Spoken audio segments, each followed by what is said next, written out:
Hi friends, welcome to my channel. First time ನನ್ನ channel ನೋಡ್ತಾ ಇದ್ದೀರಿ, ಸಬ್ಸ್ಕ್ರೈಬ್ ಮಾಡ್ಕೊಳ್ಳಿ ಫ್ರೆಂಡ್ಸ್. ಇವತ್ತೊಂದು ಲೈನಿಂಗ್ ಬ್ಲೌಸ್ ಸ್ಟಿಚ್ ಮಾಡ್ತಾ ಇದ್ದೀನಿ. ಹಾಗೆಯೇ ಸ್ಲೀವ್ಸ್ ಇದು ಸೈಡಲ್ಲಿ ಯಾವ ರೀತಿ ಜಾಯಿಂಟ್ ಬರುತ್ತೆ ಅನ್ನೋದನ್ನು ನೋಡಿ ಅದನ್ನು ಯಾವ ರೀತಿ ಸ್ಟಿಚ್ ಮಾಡ್ತಾ ಇದ್ದೀನಿ ಅಂದ್ಬಿಟ್ಟು. ಮೊದಲನೇದಾಗಿ ಇವತ್ತು ಟಾಪಿಕ್ ಏನಪ್ಪ ಅಂದರೆ, ಈಗ ಟೈಲರಿಂಗ್ ಕೆಲಸ ಆಗಲಿ ಯಾವ ಕೆಲಸ ಮಾಡೋರ್ಗು ಗೋಲ್ಡ್ ಅಂದರೆ ಚಿನ್ನ ತಗೋಬೇಕು ಅಂತ ತುಂಬಾ ಆಸೆ ಇರುತ್ತೆ, ಎಂಥವ್ರಾದ್ರೂ ಅಷ್ಟೇ. ಆದರೆ ಚಿನ್ನದ ರೇಟ್ ಇವಾಗ ಇರೋದಕ್ಕೆ ನಮ್ಮಂಥ ಮಿಡ್ಲ್ ಕ್ಲಾಸ್ ಅವ್ರು ತೊಗೊಳೋದು ತುಂಬಾ ಕಷ್ಟ. ಅಷ್ಟೊಂದು ದುಡ್ಡನ್ನು ಸೇರಿಸಿ ನಾವು ತೊಗೊಳಕ್ಕೆ ಕಷ್ಟ ಆಗುತ್ತೆ, ಒಟ್ಟಿಗೆ ತೊಗೊಳಕ್ಕಾಗಲ್ಲ. ಅದಕ್ಕೋಸ್ಕರ ನಾನು ಒಂದು ಟಿಪ್ಸ್ ಕೊಡ್ತೀನಿ, ಓಕೆನಾ? ಈ ಟೈಲರಿಂಗ್ ಕೆಲಸನೇ ಆಗಲಿ ಬೇರೆ ಕೆಲಸನೇ ಆಗಲಿ, ಯಾವ ಕೆಲಸ ಮಾಡಿದ್ರೂ ಕೂಡ ನೀವು ಈ ಥರ ಉಳಿತಾಯ ಮಾಡಿ ನೀವು ಚಿನ್ನನ ತೊಗೋಬೋದು, ಓಕೆನಾ? ಇದು ಯಾವ ರೀತಿ ತೊಗೊಳ್ಳೋದು ಅನ್ನೋದ್ರ ಬಗ್ಗೆ ಒಂದು ಟಿಪ್ಸ್ ಕೊಡ್ತೀನಿ, ಬನ್ನಿ ನೋಡೋಣ ಯಾವ ರೀತಿ ಅಂತ, ಓಕೆನಾ? ಮೊದಲನೇದಾಗಿ ಇವಾಗ ನೀವೇನು ದುಡಿತೀರಲ್ಲ ಅದರಲ್ಲಿ ಒಂದು ಸ್ವಲ್ಪ ಸೇವಿಂಗ್ ಮಾಡಬೇಕಾಗುತ್ತೆ. ಎಷ್ಟಾಗುತ್ತೆ ಅಷ್ಟು ನಾನು ಎಲ್ಲ ವಿಡಿಯೋಗಳಲ್ಲಿ ಹೇಳ್ತಾನೆ ಇರ್ತೀನಿ. ಸಿಂಪಲ್ಲಾಗಿ ಅಂದರೆ ನೀವೇನು ಕೆಲಸ ಮಾಡ್ತೀರಾ ಅದರಲ್ಲಿ ಒಂದಿಷ್ಟು ಅಂತ ಅದಕ್ಕೆ ಅಂತ ಎತ್ತಿಡಬೇಕು. ನಾನು ಇಷ್ಟು ಅಷ್ಟು ಅಂತ ಹೇಳಲ್ಲ, ನಿಮ್ಮ ಕೆಪಾಸಿಟಿ ಎಷ್ಟಿರುತ್ತೆ. ಆಮೇಲೆ ಎತ್ತಿಡಬೇಕು ಅಂದರೆ ಫಸ್ಟು ನೀವು ದುಂದು ವೆಚ್ಚ ಎಲ್ಲೆಲ್ಲಿ ಮಾಡ್ತೀರಾ, ಇವಾಗ ಹೆಚ್ಚು ಖರ್ಚು ಎಲ್ಲೆಲ್ಲಿ ಮಾಡ್ತೀರಾ ಅದನ್ನು ಕಂಟ್ರೋಲ್ ಮಾಡಿ. ಇವಾಗ ಮಾಮೂಲಿ ರೆಗ್ಯುಲರಾಗಿ ಇವಾಗ ಒಂದು ಹೆಚ್ಚಾಗಿ ಜಾಸ್ತಿ ತಂದು ಖರ್ಚು ಮಾಡೋದು, ವೇಸ್ಟ್ ಮಾಡೋದು, ಆ ಥರ ಎಲ್ಲ ಮಾಡ್ಕೊಳ್ಳಿ. ಇವಾಗ ಮನೆಯಲ್ಲಿ ರೇಷನ್ ಅಕ್ಕಿ ಇರುತ್ತೆ ಅಂದ್ಕೊಳ್ಳಿ, ಆವಾಗ ರೇಷನ್ ಅಕ್ಕಿಲೇ ನೀವು ಚಿತ್ರಾನ್ನ ಮಾಡ್ಬೋದು, ಮಾಮೂಲಿ ಪೊಂಗಲ್ ಮಾಡ್ಬೋದು, ಬಿಸಿಬೇಳೆ ಬಾತ್ ಮಾಡ್ಬೋದು, ಇಡ್ಲಿ ದೋಸೆ ಎಲ್ಲ ಮಾಡ್ಬೋದು. ಅದ್ರ ಬದಲು ಇವಾಗ ಎಕ್ಸ್ಟ್ರಾ ಉಪ್ಪಿಟ್ಟಿಗೆ ರವೆ ತರ್ತೀವಿ, ಅವಲಕ್ಕಿ ತರ್ತೀವಿ, ಈ ಥರ ಬೇರೆ ಬೇರೆ ಐಟಮ್ನ ಸಾವಿಗೆ ಇವೆಲ್ಲನೂ ಎಕ್ಸ್ಟ್ರಾದ ಹಬ್ಬಗಳಲ್ಲಿ ಇಟ್ಕೊಳ್ಳಿ. ಇವಾಗ ಅಂದರೆ ಉಳಿತಾಯ ಮಾಡಬೇಕಾದ್ರೆ ಇದರಲ್ಲೇ ನೀವು ಅಕ್ಕಿ ಬಿಡಿಸ್ಕೊಂಬಂದರೆ ಅಕ್ಕಿ ರೊಟ್ಟಿ ಮಾಡ್ಬೋದು, ದೋಸೆ ಇಡ್ಲಿ ಇವೆಲ್ಲ ಮಾಡ್ಬೋದು. ಅಂದರೆ ಅಕ್ಕಿ ಸ್ವಲ್ಪ ಫ್ರೀಯಾಗಿ ಸಿಗುತ್ತಲ್ಲ ಅದಕ್ಕೆ ಹೇಳ್ತಾ ಇದ್ದೀನಿ. ನೀವು ಎಕ್ಸ್ಟ್ರಾ ಆ ದುಡ್ಡನ್ನ ಸೇವ್ ಮಾಡ್ಬೋದು ಅನ್ನೋದಕ್ಕೆ ಮಾತ್ರ ಹೇಳ್ತಾ ಇರೋದು, ಓಕೆನಾ? ಇವಾಗ ನಮ್ಮಂಥ ಮಿಡ್ಲ್ ಕ್ಲಾಸ್ ಅವರು ಇವಾಗ ಅಕ್ಕಿಯಿಂದನೇ ಇಷ್ಟೊಂದು ತಿಂಡಿಗಳು ಮಾಡಿದಾಗ ಎಕ್ಸ್ಟ್ರಾ ಈಗ ಅವಲಕ್ಕಿ ಆಗಲಿ ರವೆ ಆಗಲಿ ಎಕ್ಸ್ಟ್ರಾ ದುಡ್ಡು ಹಾಕಿ ತರೋ ಅಷ್ಟು ಅವಶ್ಯಕತೆ ಇರೋದಿಲ್ಲ, ಓಕೆನಾ? ಇವಾಗ ಅದೆಲ್ಲನೂ ತೊಗೊಬಂದ್ರೆ ಏನಾಗುತ್ತೆ, ರೇಷನ್ ಅಕ್ಕಿ ಹಾಗೇ ಇರುತ್ತೆ, ಇದು ಖರ್ಚಾಗುತ್ತೆ. ಅವಾಗ ಏನಾಗುತ್ತೆ, ಅದಕ್ಕೆ ದುಡ್ಡು ಕೊಟ್ಟಿರ್ತೀವಿ, ಖರ್ಚು ಆಗುತ್ತೆ. ಅವಾಗ ಇದನ್ನೇ ಅಡ್ಜಸ್ಟ್ ಮಾಡ್ಕೊಳ್ಳಿ. ಅವಾಗ ಏನಾಗುತ್ತೆ, ಆ ದುಡ್ಡು ನಿಮಗೆ ಸೇವ್ ಆಗುತ್ತೆ, ಓಕೆನಾ? ಹಣ ಯಾವ ರೀತಿ ಸೇವ್ ಮಾಡೋದು ಅಂತ ನಾನು ಹೇಳ್ತಿರೋ, ಟೈಲರಿಂಗು ಅಂತಲ್ಲ, ಯಾವ ಕೆಲಸ ಮಾಡೋರಾದ್ರೂ, ಡೈಲಿ ಕೆಲಸ ಮಾಡೋರು, ಹೂವು ಕಟ್ಟೋರು, ದಿನಸಿ ಅಂಗಡಿ, ಹಾಲು ಮಾರೋರು, ಈ ಥರ ಸಣ್ಣ ಪುಟ್ಟ ರೆಗ್ಯುಲರ್ ಸೊಪ್ಪು ತರಕಾರಿ ಹಣ್ಣುಗಳು ಮಾರ್ತಾರಲ್ಲ ಅವರೆಲ್ಲ ಡೈಲಿ ವ್ಯಾಪಾರ ಮಾಡೋದ್ರಿಂದ ಅಷ್ಟೋ ಇಷ್ಟೋ ವ್ಯಾಪಾರ ಆಗ್ತಾನೆ ಇರುತ್ತೆ. ಅಂಥವರು ಈ ರೀತಿ ಹಣವನ್ನು ಉಳಿತಾಯ ಮಾಡ್ಬೋದು. ಹಂಗಾಗಿ ಈ ರೀತಿ ಉಳಿತಾಯ ಮಾಡಿಕೊಂಡು ಕೂಡ ನೀವು ಸೇವ್ ಮಾಡಿಕೊಂಡ್ರೆ ಆವಾಗ ನೀವು ಈ ಥರ ಉಳಿತಾಯ ಮಾಡೋಕ್ಕೆ ಸ್ಟಾರ್ಟ್ ಮಾಡಬೇಕು. ಅದು 100 ರೂಪಾಯಿ ಆಗಲಿ 500 ರೂಪಾಯಿ ಆಗಲಿ 10 ರೂಪಾಯಿನೇ ಆಗಲಿ, ಓಕೆನಾ? ನಾನು ಹೇಳೋದು, ಅಯ್ಯೋ ಇಷ್ಟೇ ತಾನೇ ಬಿಡು ಇನ್ನೇನು ಅಂತ ಖರ್ಚು ಮಾಡೋಕ್ಕೆ ಹೋಗಬೇಡಿ, ಅದನ್ನು ಒಂದು ಕಡೆ ಸೇವ್ ಮಾಡಿ ಇಟ್ಕೊಳ್ಳಿ, ಓಕೆನಾ? ಈ ರೀತಿ ಒಂದು ತಿಂಗಳು ಇವಾಗ ನೀವು ಎಲ್ಲ ಖರ್ಚೆಲ್ಲ ಕಳೆದು ತಿಂಗಳಿಗೆ ಒಂದು 2,000 ಉಳಿತಾಯ ಮಾಡ್ತೀರಾ, ನೆಕ್ಸ್ಟ್ ತಿಂಗಳು ಇನ್ನೂ ಏನಾದರೂ ಬೇಡದೇ ಇರೋದನ್ನು ಖರ್ಚನ್ನ ಅವಾಯ್ಡ್ ಮಾಡೋಕ್ಕಾಗುತ್ತಾ ನೋಡಬೇಕು, ಓಕೆನಾ? ಆ ಥರ ನೋಡಿಕೊಂಡು ಏನೇನು ಮಾಡ್ಬೋದು ಅನ್ನೋದನ್ನು ನೋಡಿಕೊಂಡು ಹಂಗೆ ಅಂದ್ಬಿಟ್ಟು ತಿನ್ನೋದ್ರಲ್ಲಿ ಕಡಿಮೆ ಮಾಡಿ ಅಂತ ಹೇಳಲ್ಲ ನಾನು ಹೇಳ್ದಂಗೆ ಅದರಲ್ಲೇ ವೆರೈಟಿ ಮಾಡ್ಕೊಬೋದು. ನಾನು ಇವಾಗ ಅಕ್ಕಿಯಲ್ಲೇ ಬೇರೆ ಬೇರೆ ರೀತಿಯ ತಿಂಡಿಗಳನ್ನ ಮಾಡ್ಕೊಬೋದು. ಹಂಗಾಗಿ ಅದೇ ಥರ ತರಕಾರಿ ಹಾಕಿ ನೀಟಾಗಿ ಮಾಡ್ಕೊಂಡು ತಿನ್ಬೋದು, ತೊಂದರೆ ಏನಿಲ್ಲ. ಮುದ್ದೆ ಮಾಡ್ಬೋದು, ಇವಾಗ ರಾಗಿ ರೊಟ್ಟಿ ಮಾಡ್ಬೋದು, ರಾಗಿ ಉಪ್ಪಿಟ್ಟು ಮಾಡ್ಬೋದು. ಹೀಗೆ ವೆರೈಟಿಗಳು ತುಂಬಾ ಸಿಗುತ್ತೆ, ಆದರೆ ಮಾಡ್ಕೋಬೇಕಷ್ಟೇ. ಆ ಥರ ಮಾಡಿದಾಗ ಇವಾಗ ರಾಗಿದಾಗಲಿ ಏನಾದರೂ ಮಾಡ್ಕೊಳ್ಳಿ, ತುಂಬಾ ತಂಪದು. ಮುದ್ದೆ ಮಾಡ್ಬೋದು, ಗಂಜಿ ಮಾಡ್ಬೋದು, ರೊಟ್ಟಿ ಮಾಡ್ಬೋದು, ಉಪ್ಪಿಟ್ಟು ಮಾಡ್ಬೋದು. ಈ ಥರ ಎಲ್ಲ ಮಾಡ್ಕೊಂಡಾಗ ನಿಮಗೆ ದುಡ್ಡೆಲ್ಲ ಸೇವ್ ಆಗ್ತಾ ಹೋಗುತ್ತೆ, ಓಕೆನಾ? ದಿನಸಿಲ್ಲ ಒಂದಷ್ಟು ಇನ್ನೇನೋ ನಿಮಗೇನೋ ಡ್ರೆಸ್ಗಳು ಅದು ಇದು ಸುಮ್ಮನೆ ತೊಗೋತಾ ಇರ್ತೀರಾನೆ, ಅದನ್ನೆಲ್ಲ ಅವಾಯ್ಡ್ ಮಾಡಿ, ಓಕೆನಾ? ಇವಾಗ ಯಾರೋ ತೊಗೊಂಡ್ರು ಅಂದ್ಬಿಟ್ಟು ನೀವು ತೊಗೊಳಕ್ಕೆ ಹೋಗಬೇಡಿ. ನೀವು ಆ ಹಣನೆಲ್ಲ ಸೇವ್ ಮಾಡ್ತಾ ಬರಬೇಕಾಗುತ್ತೆ. ಸೇವ್ ಮಾಡಿ ನಾನು ಹೇಳ್ದಂಗೆ ಒಂದು ತಿಂಗಳು 2,000 ಉಳಿತಾ, ಅದನ್ನು ನೀವು ಒಂದು ಚಿನ್ನದ ಅಂಗಡೀಲಿ ಸ್ಕೀಮ್ ಥರ ಹಾಕಬೇಕಾಗುತ್ತೆ. ಹೆಂಗೆ ಅಂದರೆ ಅದನ್ನ ಚಿನ್ನದ ಅಂಗಡಿಯವ್ರು ಕೇಳಿದ್ರೆ ನಾವು ಈ ಥರ ಸ್ಕೀಮ್ ಹಾಕ್ತೀವಿ ಆ ಥರ ಅಂತ ಕೇಳಿದಾಗ ಅವರು ಹೇಳ್ತಾರೆ ಇಷ್ಟು ಕಟ್ಬೋದು ಅಂತ. ಒಂದೊಂದು ಅಂಗಡಿಲಿ ಒಂದೊಂದು ರೀತಿ ಇರುತ್ತೆ, ಎಲ್ಲ ಅಂಗಡಿಲೂ ಒಂದೇ ರೀತಿ ಇರುತ್ತೆ. ಒಟ್ಟಿನಲ್ಲಿ ಗೋಲ್ಡ್ ಅಂಗಡಿಗಳಲ್ಲಿ ಇವಾಗಂತೂ ತುಂಬ ಸ್ಕೀಮ್ ಬಿಟ್ಟಿದ್ದಾರೆ, ಇರುತ್ತೆ. ನೀವು ಎಷ್ಟಾದರೂ ಕಟ್ಬೋದು. ಅದರಲ್ಲಿ ಇವಾಗ ಈ ತಿಂಗಳು ನೀವು ಎಷ್ಟು ಕಟ್ತೀರಾ ಅಮೌಂಟು, ಅಷ್ಟಕ್ಕೆ ಎಷ್ಟು ಚಿನ್ನ ಬರುತ್ತೆ ಅಷ್ಟನ್ನು ಅವರು ಅಂದರೆ ನೀವು ಒಟ್ಟಿಗೆ ತೊಗೋತೀರಲ್ಲ ಅವಾಗ ಕೊಡ್ತಾರೆ, ಓಕೆನಾ? ಅಂದರೆ ಇವಾಗ ನೀವು ಚಿನ್ನನಾದರೂ ತೊಗೋಬೋದು, ಇಲ್ಲ ಈ ಕಾಯಿನ್ಗಳು ಕೊಡ್ತಾರೆ. ಅದಕ್ಕೊಂದು ಉದಾಹರಣೆನೂ ಕೊಡ್ತೀನಿ.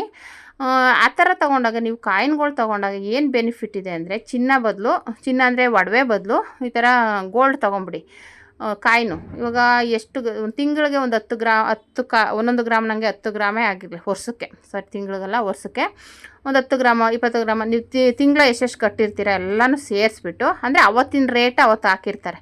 ನಿಮಗೆ GST ತಗೊಂಡಿರೋದೆಲ್ಲ ಹಾಕಿ ಅದು ಪ್ರೂಫ್ ಎಲ್ಲ ನೀಟಾಗಿರುತ್ತೆ.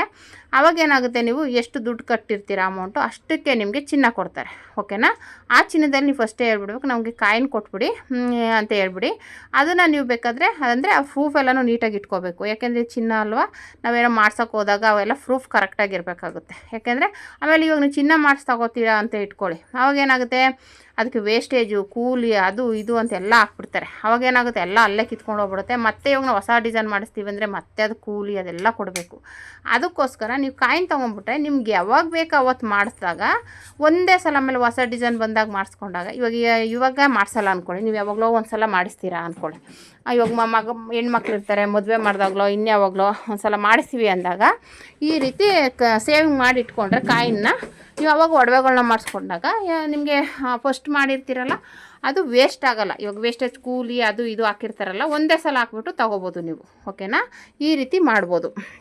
ಹಾಗಾಗಿ ಆಮೇಲೆ ಒಂದು ಉದಾಹರಣೆನೂ ಕೊಡ್ತೀನಿ. ಒಬ್ಬರು ಯಾರೋ ಹಿಂಗೆ ಟೈಲರಿಂಗ್ ಕೆಲಸ ಮಾಡೋರೇನೆ, ಅಂದರೆ ಒಬ್ಬರು ನನಗೆ ಹೇಳಿದ್ದು, ಇನ್ನೊಬ್ಬ ಟೈಲರು ಅವ್ರು ಈ ಥರ ಮಾಡಿದ್ದಾರೆ ನೀನು ಮಾಡು ಅಂತ ನನಗೊಂದು ಐಡಿಯಾ ಕೊಟ್ಟಿದ್ರು.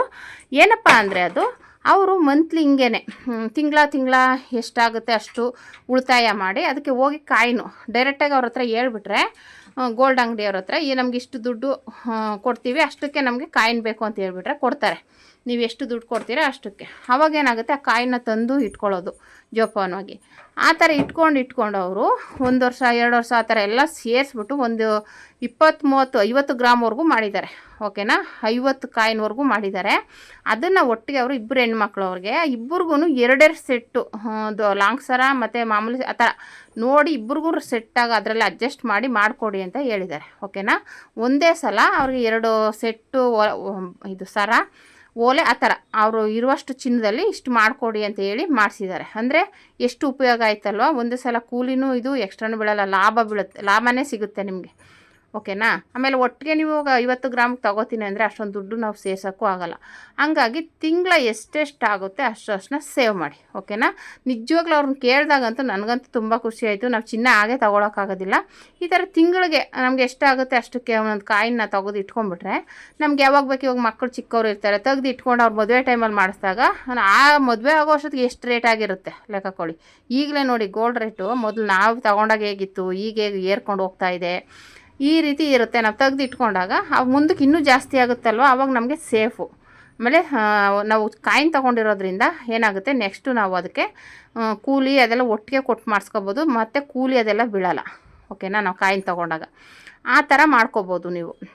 ನಮ್ಮಂಥ ಮಿಡ್ಲ್ ಕ್ಲಾಸ್ ಅವರು ಯಾವ ರೀತಿ ಉಳಿತಾಯ ಮಾಡಬೇಕು ಅನ್ನೋದನ್ನು ನನಗೆ ಒಂದು 2-3 ಟಿಪ್ಸ್ ಕೊಟ್ಟಿದ್ದೀನಲ್ಲ, ಮನೆಗೆ ಬೇಡದೇ ಇರೋ ವಸ್ತುಗಳನ್ನಾಗಲಿ ಆ ಥರದನ್ನೆಲ್ಲ ಅವಾಯ್ಡ್ ಮಾಡಿ. ಓಕೆನಾ? ಈ ಥರ ಅವಾಯ್ಡ್ ಮಾಡಿ ನೀವು ಮಾಡಿಕೊಂಡ್ರೆ ತುಂಬಾ ಬೆನಿಫಿಟ್ ಇರುತ್ತೆ. ಓಕೆನಾ? ಈ ರೀತಿ ಮಾಡಿಕೊಂಡು ನೀವು ಹಣನ ಸೇವ್ ಮಾಡಿ ಗೋಲ್ಡ್ ತೊಗೋಬೋದು. ಗೋಲ್ಡ್ ತೊಗೊಳೋಕ್ಕೆ ಒಂದು ಟ್ರಿಕ್ಸ್. ಓಕೆನಾ?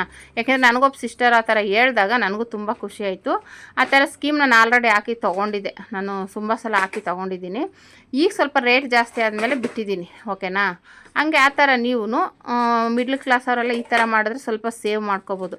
ಇವಾಗ ನಾನು ಹೇಳೋದು ಡೈಲಿ ಇದು ಮಾಡೋರಾದರೆ ಸ್ವಲ್ಪ ದುಡ್ಡುಗಳು ಓಡಾಡ್ತಾನೆ ಇರುತ್ತೆ. ತುಂಡು ಬಂಡು ಖರ್ಚೆಲ್ಲ ಕಳ್ಕೊಂಡು ನಾವು ಸೇವ್ ಮಾಡ್ಬೋದು. ಆದರೆ ಮಂತ್ಲಿ ಖರ್ಚು ಅವ್ರು ಏನಾಗುತ್ತೆ, ತಿಂಗಳಿಗಿಷ್ಟು ಅಂತ ಕೊಟ್ಬಿಡ್ತಾರೆ.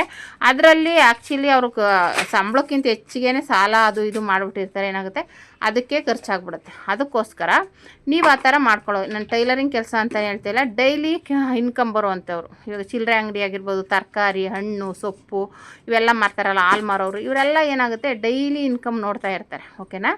ಅದರಲ್ಲಿ ಅಷ್ಟೋ ಇಷ್ಟನ್ನ ಸೇವ್ ಮಾಡೋಕ್ಕೆ ಒಂದು ಒಳ್ಳೆ ದಾರಿ. ಈಗ ಟೈಲರಿಂಗ್ ಕೆಲಸನೇ ಆಗ್ಬೋದು, ಈ ಥರದವು ಎಲ್ಲ ಇದರಲ್ಲೂ ಸಿಗುತ್ತೆ. ಓಕೆನಾ? ಆ ಥರ ನೀವು ಟ್ರೈ ಮಾಡಿದ್ರೆ ಹಾಗೇ ಆಗುತ್ತೆ. ಮಾಡಬೇಕಷ್ಟೇ, ಅಂದರೆ ಮನಸ್ಸು ಮಾಡಬೇಕು. ಅಯ್ಯೋ ಇವತ್ತು ದುಡ್ಡಿಲ್ಲ, ಅಯ್ಯೋ ನಾಳೆ ಮಾಡೋಣ ಆ ಥರ ನೆಗ್ಲೆಕ್ಟ್ ಮಾಡೋಕ್ಕೆ ಹೋಗ್ಬಿಡಿ. ಇವತ್ತು ಹೇಳ್ತಾ ಇದ್ದೀನಿ ಅಂದರೆ ನಾಳೆಯಿಂದನೇ ಸ್ಟಾರ್ಟ್ ಮಾಡಿ. ಅದು 100 ರೂಪಾಯಿನಾಗಲಿ 200 ರೂಪಾಯಿನಾಗಲಿ ಫಸ್ಟು ಚಿಕ್ಕದಾಗೆ ಸೇರಿಸ್ತಾ ಬನ್ನಿ. ಓಕೆನಾ? ನಾನು ಹೇಳ್ದಂಗಿಲ್ಲ, ಒಂದು ಉಂಡಿಗೆ ಹಾಕ್ಕೊಳ್ಳಿ. ಡೈಲಿ ಎಷ್ಟೆಷ್ಟಾಗುತ್ತೆ ನಿಮಗೆ ಅಷ್ಟು ಅಮೌಂಟ್ನ ಹೇಳಿಲ್ವ, 100 ಆಗಲಿ 200 ರೂಪಾಯಿ ಆಗಲಿ 500 ರೂಪಾಯಿ ಆಗಲಿ. ಒಂದೊಂದಿನ ಚೆನ್ನಾಗಿ ವ್ಯಾಪಾರ ಆದಾಗ 1000 ರೂಪಾಯಿನೂ ಉಳಿತಾಯ ಮಾಡ್ಬೋದು. ಕಡಿಮೆ ಆದಾಗ 100 ರೂಪಾಯಿ ಹಾಕಿ, 50 ರೂಪಾಯಿ ಹಾಕಿ, ಹಾಗೆ ಎಷ್ಟಾಗುತ್ತೆ ಅಷ್ಟು ಸೇರಿಸಿ ತಿಂಗಳಿಗೊಂದ್ಸಲ ಎಷ್ಟಾಗುತ್ತೆ ಅಷ್ಟು ಅಮೌಂಟ್ನ ನೀವು ಒಂದು ಗೋಲ್ಡ್ ಅಂಗಡೀಲಿ ಸ್ಕೀಮ್ಗೆ ಹಾಕೋಬೋದು. ಓಕೆನಾ. ಹಾಕಿ ಆ ರೇಟ್ಗೆ ಎಷ್ಟು ಚಿನ್ನ ಬರುತ್ತೆ ಅಷ್ಟು ತೊಗೊಳ್ಳಿ. ಓಕೆ, ಅವ್ರಿಗೆ ಹೇಳ್ಬಿಡಿ ನಮಗೆ ಕಾಯಿನ್ ಕೊಡಿ, ನಾವು ನೆಕ್ಸ್ಟ್ ಒಟ್ಟಿಗೆ ಮಾಡಿಸ್ಕೊತೀವಿ, ಇವಾಗ ಇದಕ್ಕೆಲ್ಲ ಅಷ್ಟು ಮಾಡ್ಸೋಕ್ಕಾಗಲ್ಲ, ನಮ್ಗೆ ಕಾಯಿನ್ ಕೊಡಿ ಅಂತ ಹೇಳಿದ್ರೆ ಕೊಡ್ತಾರೆ. ಅಲ್ಲೋಗಿ ಮಾತಾಡಿ ರಿಜಿಸ್ಟರ್ ಅಂದರೆ ಹೆಸರೆಲ್ಲ ಬರೆಸಿ ನೀವು ಅಡ್ರೆಸ್ ಎಲ್ಲ ಕೊಟ್ಟು ನೀಟಾಗಿ ಮಾಡಿಕೊಂಡ್ರೆ ಸಿಗುತ್ತೆ. ಎಲ್ಲ ಚಿನ್ನದ ಅಂಗಡಿಗಳಲ್ಲೂ ಇದೆ ಇದು ಆ್ಯಕ್ಚುಲಿ. ಆದರೆ ಹೋಗಿ ನೀವು ಮಾತಾಡಿ ನಾವು ಹಿಂಗೆ ತಿಂಗಳ ಕಟ್ತೀವಿ ಅಂತೆಲ್ಲ ಅಡ್ರೆಸ್ ಪ್ರೂಫ್ ಎಲ್ಲ ಕೊಟ್ಟರೆ ಅವರು ಇದು ಮಾಡ್ಕೋತಾರೆ. ಓಕೆನಾ. ಈ ರೀತಿ ಮಾಡಿಕೊಂಡು ಮಿಡ್ಲ್ ಕ್ಲಾಸ್ ಅವರು ಆರಾಮಾಗಿ ಚಿನ್ನನ ತೊಗೋಬೋದು. ಇವಾಗ ಒಟ್ಟಿಗೆ ತೊಗೋತೀವಿ ಅಂದರೆ ಲಕ್ಷಾಂತರ ರೂಪಾಯಿ ಆಗ್ತೀವಿ. ಬರೀ 1 ಗ್ರಾಮ್ಗೆ ನೀವು ತೊಗೋತೀನಿ ಅಂದರೆ 15,000 ಆಗೋಗುತ್ತೆ. ಒಂದು ಮೂಗ್ಬಟ್ಟು ತೊಗೊಳಕ್ಕಾಗಲ್ಲ ಇವಾಗ, ಅಷ್ಟು ರೇಟ್ ಇದೆ.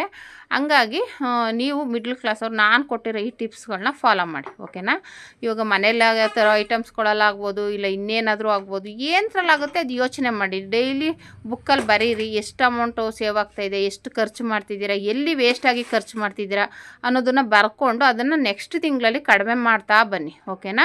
ಆ ರೀತಿ ಮಾಡಿದಾಗ ನೀವು ಸಾಲನೂ ತೀರಿಸ್ಕೋಬೋದು, ಈ ಥರ ಉಳಿತಾಯನೂ ಮಾಡ್ಬೋದು. ಎಷ್ಟು ಬೆನಿಫಿಟ್ ಇರುತ್ತಲ್ವ. ನಾವು ಒಂದು ಸಲ ಕೂತ್ಕೊಂಡು ಯೋಚನೆ ಮಾಡಬೇಕು, ನಾವು ಏನೇನಕ್ಕೆ ಬೇರೆ ಬೇರೆ ಖರ್ಚು ಮಾಡ್ತಾಯಿದ್ದೀವಿ ಅಂತ ಯೋಚನೆ ಮಾಡಿ ನೀವು ಹಣನ ಉಳಿತಾಯ ಮಾಡಬೇಕಾಗುತ್ತೆ. ಓಕೆನಾ.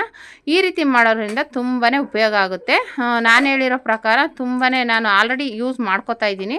ನಾನು ಹೇಳ್ದಂಗೆ ಇವಾಗ ಗೋಲ್ಡ್ಗೆ ಹಾಕಿರಲಿಲ್ಲ, ನಾನು 2-3 ಸಲ ಮಾಮೂಲಿ ಮಂತ್ಲಿ ಎಷ್ಟೆಷ್ಟಾಗುತ್ತೆ ಅಷ್ಟು ಕಟ್ಟು ತೊಗೊಂಡಿದ್ದೀನಿ. ಓಕೆನಾ. ಹಂಗಾಗಿ ನೀವು ಆ ಥರ ಮಾಡಿ. ಆ ಥರ ಮಾಡೋದ್ರಿಂದ ಒಟ್ಟಿಗೆ ಅಮೌಂಟ್ ಹಾಕೋದು ತಪ್ಪುತ್ತೆ. ಆರಾಮಾಗಿ ಈ ರೀತಿ ಮಾಡಿ ನೀವು ಗೋಲ್ಡನ್ನ ತೊಗೋಬೋದು. ಓಕೆನಾ. ಇನ್ನು ಒಟ್ಟಿಗೆ ನಾನು ಹೇಳ್ದಂಗೆ ಲಕ್ಷಾಂತರ ರೂಪಾಯಿ ತೊಗೊಳಕ್ಕಂತೂ ತುಂಬಾ ಕಷ್ಟ ಆಗುತ್ತೆ ಸೇರಿಸಿ ತೊಗೊಳಕ್ಕೆ. ಈ ಥರ ಗೋಲ್ಡ್ ಅಂಗಡಿಲಿ ಹಾಕ್ಬಿಟ್ರೆ ನೀವು ಅದಕ್ಕೇ ಇಲ್ಲ ನಿಮಗೆ ದುಡ್ಡು ಬೇಡಪ್ಪ ಅನ್ನೋದಾದರೆ ಗೋಲ್ಡ್ ತೊಗೋಬೋದು. ಓಕೆನಾ. ಇವಾಗಂದರೆ ಸರ ಓಲೆ ನಿಮ್ಗೆ ಏನು ಬೇಕೋ ಅದೇ ದುಡ್ಡಿಗೆ ಮೇಲೆ ಎಕ್ಸ್ಟ್ರಾ ಕೂಲಿ ಪಾಲಿ ಕೊಟ್ಬಿಟ್ಟು ತೊಗೋಬೋದು. ಓಕೆನಾ. ಆ ಥರನೂ ಮಾಡ್ಬೋದು. ನಿಮಗೆ ಕಾಯಿನ್ ಬೇಡಪ್ಪ, ನಮಗೆ ಚಿನ್ನನೇ ತೊಗೊಂಡ್ಬಿಡ್ತೀವಿ ಅಂದರೆ ನನ್ನ ಪ್ರಕಾರ ಚಿನ್ನಕ್ಕಿಂತ ಕಾಯಿನ್ ಬೆಟರು. ಯಾಕಪ್ಪ ಅಂದರೆ ನೀವು ನೆಕ್ಸ್ಟ್ ಇನ್ನೆಷ್ಟು ವರ್ಷಕ್ಕೋ ಮಾಡಿಸ್ತೀರಾ, ಇನ್ಯಾವಾಗಲೂ ಮಾಡಿಸ್ತೀರಾ ಅಂದಾಗ ಆ ಥರ ಮಾಡಿಸ್ಕೊಂಡಾಗ ಅದು ಕೂಲಿ ವೇಸ್ಟೇಜ್ ಅವೆಲ್ಲ ಅವಾಯ್ಡ್ ಆಗುತ್ತೆ. ಓಕೆನಾ. ಇಲ್ಲ ಬಿಡು ನಮಗೆ ಬೇಕು ಇವಾಗ ಡೈಲಿ ಯೂಸ್ಗೂ ಹಾಕೋತೀವಿ, ಯಾವಾಗಲಾದರೂ ಫಂಕ್ಷನ್ಗಳಿಗೂ ಆಗುತ್ತೆ ಯೂಸ್ ಆಗುತ್ತೆ ಅನ್ನೋರು ಮಾಡಿಸಿಟ್ಕೋಬೋದು. ಈ ಥರ 1 ವರ್ಷ ಎಷ್ಟೆಷ್ಟಾಗುತ್ತೆ ಕಟ್ಬಿಟ್ಟು ಅಷ್ಟು ಚಿಕ್ಕದಾಗೆ ತೊಗೊಳ್ಳಿ. ನಿಮ್ಮ ಮನೇಲಿ ಹೆಣ್ಮಕ್ಳು ಇರ್ತಾರೆ ಅಂದರೆ ತುಂಬಾ ಬೆನಿಫಿಟ್ ಇರುತ್ತೆ. ಇವಾಗ ಎಷ್ಟೋ ಜನ ನೀವು ನೋಡಿರ್ಬೋದು, ವರ್ಷಕ್ಕೊಂದು ಹಬ್ಬಗಳ ಟೈಮಲ್ಲಿ ಸೀಸನ್ಗಳಲ್ಲಿ ತೆಗ್ದು ಚಿಕ್ಕದಾಗೆ ಒಂದು 3 ಗ್ರಾಮು 2 ಗ್ರಾಮು 5 ಗ್ರಾಮು ಈ ಥರ ತೆಗೆದಿಟ್ಕೊಂಡಿರ್ತಾರೆ. ಏನೋ ಒಂದು ಚೀಟಿನೋ ಸಂಘದಲ್ಲ ತೊಗೊಂಡ್ಬಿಟ್ಟು ಅದು ಮಂತ್ಲಿ ಕಟ್ಕೊಂಡು ಹೋಗ್ತಾರೆ. ಆ ಥರನೂ ಮಾಡ್ಬೋದು ನೀವು. ಓಕೆನಾ. ನಿಮ್ಗೆ ಹಂಗೆ ಇದಾಗುತ್ತೆ ಅನ್ನೋದಾದರೆ ಒಂದು ಯಾವ್ದಾದ್ರು ಸಂಘದಲ್ಲೋ ಎಲ್ಲ ತೊಗೊಂಬಿಟ್ಟು ಒಟ್ಟಿಗೆ ಕಟ್ಬಿಟ್ಟು ತೊಗೊಬಿಡಿ. ರೇಟ್ ಒಂದು ಸ್ವಲ್ಪ ಕಡಿಮೆ ಇದ್ದಾಗ ನೋಡಿ, ಆಮೇಲೆ ಅದನ್ನು ಕಟ್ಕೊಂಡೋಗಿ. ಆ ಥರನೂ ಮಾಡ್ಬೋದು. ಓಕೆನಾ. ಈ ಥರ ನೋಡಬೇಕು ನಮ್ಗೆ ಯಾವ ಥರ ಉಪಯೋಗ ಆಗುತ್ತೆ, ಯಾವ ರೀತಿ ಮಾಡಿದ್ರೆ ಆಗುತ್ತೆ ಅನ್ನೋದನ್ನು ತಿಳ್ಕೊಂಡು ನೀವು ಮಾಡಬೇಕಾಗುತ್ತೆ. ಓಕೆನಾ. ನನಗೆ ತಿಳಿದಿರೋ ಅಷ್ಟನ್ನು ನಾನೇನು ಮಾಡ್ಕೋತಾ ಇದ್ದೀನೋ ಉಪಯೋಗನ ಆ ಥರ ನಿಮಗೂ ಹೇಳಿದ್ದೀನಿ. ಇದನ್ನು ಯೂಸ್ ಮಾಡಿಕೊಂಡು ಮಿಡ್ಲ್ ಕ್ಲಾಸ್ ಅವರು ಟ್ರೈ ಮಾಡಿ. ಓಕೆನಾ. ಈ ವಿಡಿಯೋ ಇಷ್ಟ ಆದರೆ ಲೈಕ್ ಮಾಡಿ, ಶೇರ್ ಮಾಡಿ, ಕಮೆಂಟ್ ಮಾಡಿ. Thank you for watching.